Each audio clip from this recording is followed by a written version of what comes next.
எல்லோருக்கும் வணக்கம். இயற்கையை வணங்கி இந்த பதிவு உங்களுக்காக வெளியிடுறேன். இன்றைக்கி நம்ம பார்க்க போகிற ஒரு மிக முக்கியமான ஒரு பதிவு.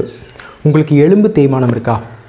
உங்களுடைய எலும்புகள் பலவீனமான மாதிரி உங்களுக்கு ஃபீல் ஆகுதா? அங்கங்கே உங்களுக்கு கை கால்கள், இந்த தோள்பட்டை, முதுகு, இந்த மேல் பக்கம் ட்ரெப்பீசியஸ் பகுதிகள், இடுப்பு பகுதிகள், இந்த மாதிரி உங்களுக்கு முதுகு சைடெல்லாம் உங்களுக்கு வலி இருக்கா? கை மூட்டுகளில், கால் மூட்டுகளில், கால் ஜாயிண்டில் வலி ஏற்படுவது, நடக்க முடியாத மாதிரி இருப்பது, பற்கள் எல்லாமே பார்த்திங்கன்னா சீக்கிரமாகவே ஆட ஆரம்பிப்பது, வேகமாகவே பற்கள் விழுவது, பல் வலி அடிக்கடி ஏற்படுவது, ஏதாவது ஒரு கடினமான உணவு கூட சாப்பிட முடியாமல் உங்களுக்கெல்லாம் இருந்ததுன்னா நீங்கள் ஒரு மருத்துவர்கிட்ட போனீங்கன்னா அவர் என்ன தெரியுமா சொல்லுவார்?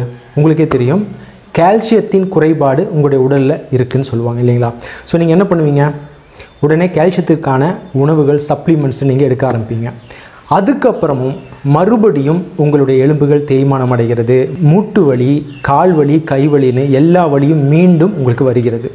அப்படி வருதா உங்களுக்கு? அப்படின்னா இந்த பதிவை முழுமையாக பாருங்கள். உங்களுடைய நண்பர்களுக்கும் உறவினர்களுக்கும் கட்டாயம் இந்த பதிவை ஷேர் பண்ணுங்கள்.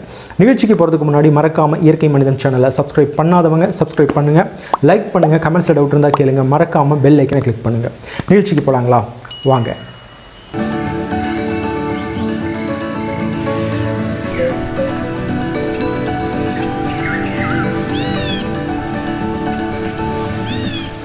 உடலில் கால்சியம் குறைபாடுன்னு சொன்னாலே எல்லாருமே சஜஸ்ட் பண்ணக்கூடிய ஒரு விஷயம் என்னென்னா பால் தினசரி நிறைய பேர் குடித்து கூட பார்ப்பாங்க. அதுக்கப்புறமும் அவர்களுக்கு இந்த மூட்டு வலிகள் ஏற்படுவதுண்டு, எலும்புகள் தேய்மானம் அடைவதுண்டு.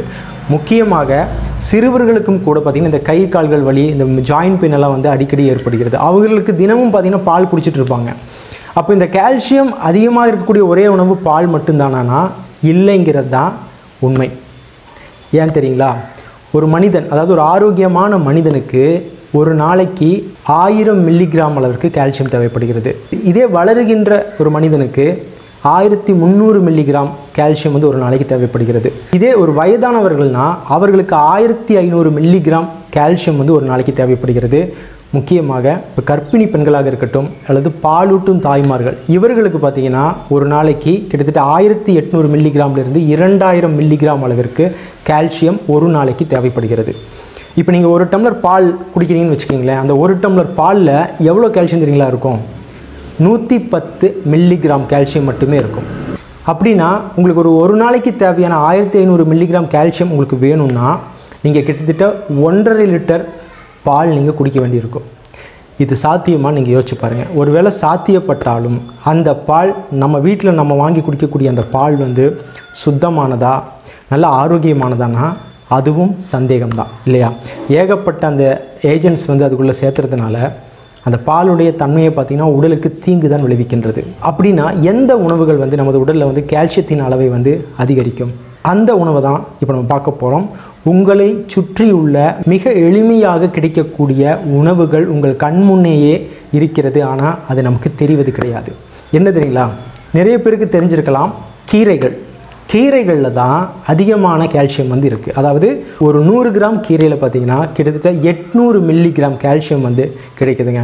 இப்போ உங்களுக்கு ஒரு கேள்வி வரும், நிறைய நான் கீரை சாப்பிட்டு தானே இருக்கேன், எப்படியும் வாரத்தில் ஒரு 3 நாள் 4 நாள் கீரை சாப்பிட்டே தானே இருக்கேன், அப்பவும் ஏன் எனக்கு எலும்பு தேய்மானம் ஏற்படுகிறது, ஏன் எனக்கு கால்சியம் குறைபாடு நடக்கிறதுன்னு உங்களுக்கு ஒரு கேள்வி இருந்ததுன்னா அதற்கான விடை இதுதான். அதாவது கீரைகளில் எவ்வளவு கால்சியம் இருக்கிறதோ அந்த அளவிற்கு அந்த கீரைகளில் பார்த்திங்கன்னா ஆக்சலேட்னு சொல்லக்கூடிய ஒரு சக்தி வடிவம் அதில் காணப்படும்.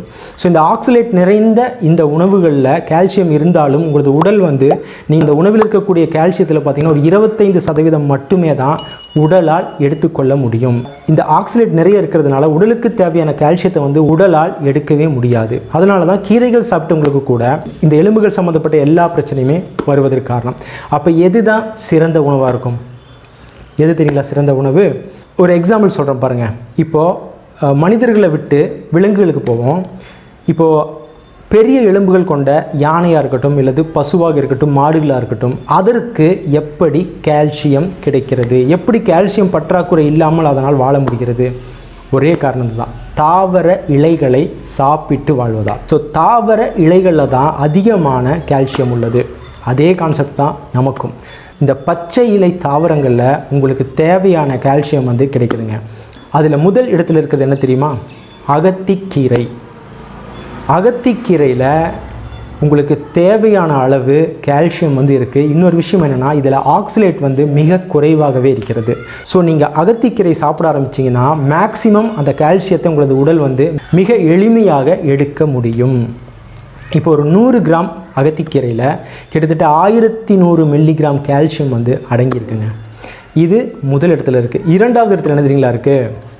நம்ம வீட்டில் வந்து சாப்பிடும்போது அப்பப்போ தூக்கி வைப்போம் தெரியுங்களா? இப்போ குழம்பு ஊற்றி சாப்பிட்றோம், இப்போ ரசமோ பொரியலோ சாப்பிடும்போது நம்ம அப்பப்போ ஒரு இலையை தூக்கி வெளியில் வைப்போம் தெரியுங்களா? கறிவேப்பிலை. இந்த கறிவேப்பிலையில் தான் இரண்டாவதாக அதிகமாக கால்சியம் இருக்குங்க. அதாவது ஒரு 100 கிராம் கறிவேப்பிலையில் கிட்டத்தட்ட 850 மில்லிகிராம் கால்சியம் இருக்குன்னா பார்த்துக்கோங்களேன். ஆனால் நம்ம அதைத்தான் நம்ம அடிக்கடி தூக்கி வீசுவோம். இனிமேல் இந்த கறிவேப்பிலையை கீழே போடாமல் கொஞ்சம் உணவுகளில் அதிகமாக சேர்த்த பாருங்கள். குறிப்பாக சட்னி அரைக்கும் போது கறிவேப்பிலையும் மிக்ஸ் பண்ணி கொஞ்சம் அதிகமாக கறிவேப்பிலையும் மிக்ஸ் பண்ணி சாப்பிட ஆரம்பிங்க. சரியா? மூன்றாவது என்ன தெரியுங்களா? பொன்னாங்கண்ணி கீரை. பொன்னாங்கண்ணி கீரையிலையும் உங்களுக்கு தேவையான அளவு கால்சியம் இருக்குங்க. அதாவது ஒரு 100 கிராம் பொன்னாங்கண்ணி கீரையில் கிட்டத்தட்ட 540 மில்லிகிராம் கால்சியம் அடங்கியிருக்கு. நான்காவது என்ன தெரியுங்களா? முருங்கைக்கீரை. முருங்கைக்கீரையிலையும் ஒரு 100 கிராம் முருங்கைக்கீரையில் கிட்டத்தட்ட 450 மில்லிகிராம் கால்சியம் உங்களுக்கு கிடைக்கும். ஸோ இந்த தாவர இலைகளில் உங்களுக்கு தேவையான அளவிற்கு, அதாவது ஆக்சலேட் குறைவாக இருப்பதனால் இந்த கால்சியத்தினுடைய அளவு பார்த்திங்கன்னா உங்களுடைய உடலில் வந்து மிக எளிமையாக வந்து இந்த உடலால் எடுக்கக்கூடிய அளவிற்கு இந்த உணவுகள் எல்லாமே அமைஞ்சிருக்கு. ஸோ இந்த உணவுகளை இனிமேல் நீங்கள் தவற விட்டுறக்கூடாது. சரியா? அடுத்த உணவு என்னவாக இருக்குங்க? ராகி. ஸோ ராகி உங்களுக்கு தெரியும், இப்போ பிறந்த குழந்தைய பார்த்தீங்கன்னா ஒரு 6 மாதத்துக்கு அப்புறம் வந்து ராகி வந்து கொடுக்க ஆரம்பிச்சிருவாங்க. ராகியை வந்து கூல் பண்ணி கொடுப்பாங்க, பார்த்துருக்கீங்களா? ஏன்னா இதுலேயும் பார்த்தீங்கன்னா ஒரு 100 கிராம் ராகியில் வந்து கிட்டத்தட்ட 350 மில்லிகிராம் கால்சியம் வந்து உங்களுக்கு கிடச்சிரும். அதே மாதிரி தான் பாதாம்லேயும் கொட்டை வகையிலையும் உங்களுக்கு கால்சியம் அதிகமாக இருக்குது. அதாவது பாதாமில் பார்த்திங்கன்னா ஒரு 100 கிராம் பாதாமில் வந்து கிட்டத்தட்ட 240 மில்லிகிராம் கால்சியம் உங்களுக்கு கிடைக்கும். அதே மாதிரி தாங்க கொள்ளு. இந்த கொள்ளு இருக்கு இல்லைங்களா? கொள்ளு ரசமெல்லாம் வைப்பாங்க, கொள்ளை கடைவாங்க, பார்த்துருக்கீங்களா? இந்த கொள்ளுலேயுமே பார்த்திங்கன்னா 100 கிராம் கொள்ளில் கிட்டத்தட்ட 260 மில்லிகிராம் கால்சியம் உங்களுக்கு கிடைக்குங்க. ஸோ இப்படி நம்ம கண்ணு முன்னாடியே இந்த உணவுகள்லாம் இருக்குது, நம்ம அதை கண்டுக்கிறதே கிடையாது. எங்கள் கடுகுல கூட உங்களுக்கு கால்சியம் கிடைக்குங்க. 2 ஸ்பூன் கடுகுல கிட்டத்தட்ட 50 மில்லிகிராம் கால்சியம் இருக்குது. ஸோ கடுகுகள் நீங்கள் உணவுகளை சேர்த்துவதும் உங்களுக்கு நல்லது. இந்த உணவுகளையும் நீங்கள் உங்களது உடலில் வந்து சேர்த்த ஆரம்பிங்க. சரியா? சரி, இப்போ இந்த உணவுகள்லாம் உங்களுக்கு தெரிஞ்சிருச்சு, நீங்கள் சாப்பிட ஆரம்பிக்கிறீங்க. இது மட்டும் போதுமானா? போதாது. ஏன்னா இங்கே தான் நீங்கள் கவனத்தில் கொள்ள வேண்டிய விஷயம் என்னென்னா, கால்சியம் நமது உடலில் வந்து கரெக்டாக நமது உடலில் இயங்கணும்னா அதற்கு 3 சக்தி வடிவங்கள் மிக மிக அத்தியாவசியங்கிறத ஞாபகம் வச்சுக்கோங்க. அதில் முதல் என்ன தெரியுங்களா? வைட்டமின் டி, இரண்டாவது ஃபாஸ்பரஸ், மூன்றாவது மெக்னீஷியம். இந்த 3 சக்தி வடிவங்கள் உங்களுடைய உடலில் எந்த அளவுக்கு இருக்கிறதோ அந்த அளவிற்கு உங்களுடைய கால்சியமானது உங்களது உடல் வந்து தக்க வைத்து அந்த எலும்புகளுக்கு பலமூட்டி ஜாயின்ட் பெயினே வராமல் பார்த்துக்கொள்ளுங்க. உங்களுடைய எலும்புகள் பார்த்திங்கன்னா ரொம்ப ஸ்ட்ராங்காக இருக்கும். இந்த ஓஸ்டியோபரோசிஸ்ன்னு சொல்லக்கூடிய இந்த எலும்புருக்கி நோய் இருக்கு இல்லைங்களா? எலும்பு வந்து தேயக்கூடிய தன்மை, இது எல்லாமே உங்களுக்கு நிகழாமல் பார்த்துக்கொள்ளக்கூடிய சக்தி வடிவம் தான் இந்த ஃபாஸ்பரஸ், மெக்னீஷியமும் வைட்டமின் டியும். ஸோ நீங்கள் என்ன கால்சியம் உணவு எவ்வளவு நிறைய எடுத்துக்கிட்டாலும் இந்த 3 சக்திகளும் இல்லைன்னா நிச்சயமாக உங்களுக்கும் எலும்பு தேய்மானம், மூட்டு வலி, முதுகு வலி, எல்லா எலும்பு சார்ந்த பிரச்சனையும், பல்லு சீக்கிரமாக பார்த்தீங்கன்னா அதனுடைய ஆரோக்கியத்தன்மை இழந்து பல்லு விழ ஆரம்பிச்சிடும். ஒரு கடினமான உணவு உங்களால் சாப்பிட முடியாத நிலைக்கு ஆகிடும். சரியா? இப்போ இந்த உடலில் உங்களுக்கு எலும்பு சார்ந்த பிரச்சனை இருந்ததுன்னா நீங்கள் மருத்துவர்கிட்ட போனீங்கன்னா அவர் முதல் பரிசோதனை என்னதுங்களா பண்ணுவார்? வைட்டமின் டி இருக்கான்னு தான் பார்ப்பார்.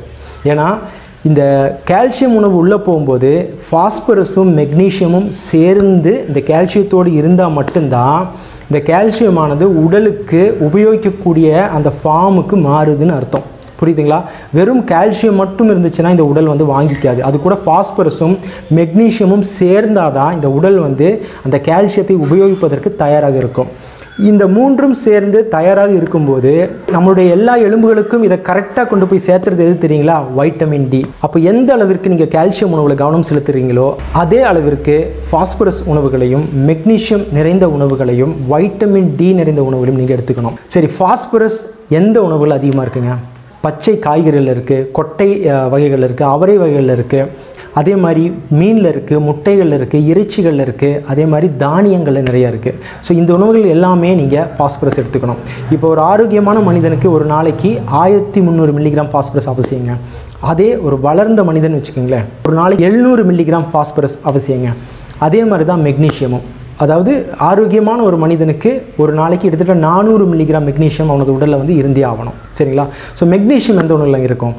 சேம் அதே தான். பச்சை காய்கறிகள் இருக்குது, கொட்டை வகையில் இருக்குது, அவரை வகையில் இருக்குது, தானியங்கள் இருக்குது, அதே மாதிரி முட்டையிலையும் இருக்குது, இறைச்சிலையும் இருக்குது. அதே மாதிரி தான் அவகேடோ, அதே மாதிரி டேட்ஸ், பேரிச்சம்பழத்துலையும் பார்த்தீங்கன்னா உங்களுக்கு மெக்னீஷியத்துடைய அளவு இருக்குது. ஸோ இந்த 3 சக்தி வடிவங்களில் உங்கள் உடலில் கரெக்டாக இருக்கான்னு பார்த்துக்கங்க. குறிப்பாக வைட்டமின் டி குறைபாடு உங்களுக்கு இருக்கான்னு பார்த்துக்குங்க. வைட்டமின் டி குறைபாடு இருந்ததுன்னா நிச்சயமாக உங்களுக்கு கால்சியம் குறைபாடு ஏற்படும்.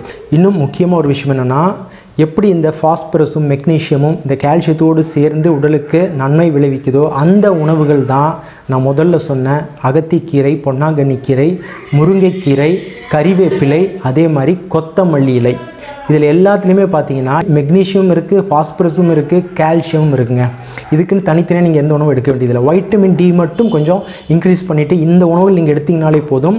உங்கள் உடலுக்கு தேவையான கால்சியம் வந்து அழகாக உங்களுடைய உடல் வந்து வாங்கி உங்களுடைய எலும்புகளை வந்து பலப்படுத்தும். சரிங்களா? அதே மாதிரி தான் உங்களுக்கு புகைப்பிடிக்கும் பழக்கம் இருந்தாலோ மது பழக்கம் இருந்தாலோ நிச்சயமாக உங்களது உடலில் கால்சியம் பற்றாக்குறை ஏற்படும். ஏன் தெரியுங்களா? இந்த மதுவும் இந்த புகையும் சேர்ந்து உங்களது உடலில் இயங்கக்கூடிய இந்த கால்சிய இயக்கத்தை வந்து தடை செய்கிறது. கால்சியம் உருவாவதையும் அது கரெக்டாக போய் உடம்புல சேரக்கூடிய அந்த இயக்கம் இருக்கு இல்லைங்களா, அந்த இயக்கத்தை இந்த புகையும் மதுவும் தடை செய்கிறது. ஞாபகம் வச்சுக்கோங்க.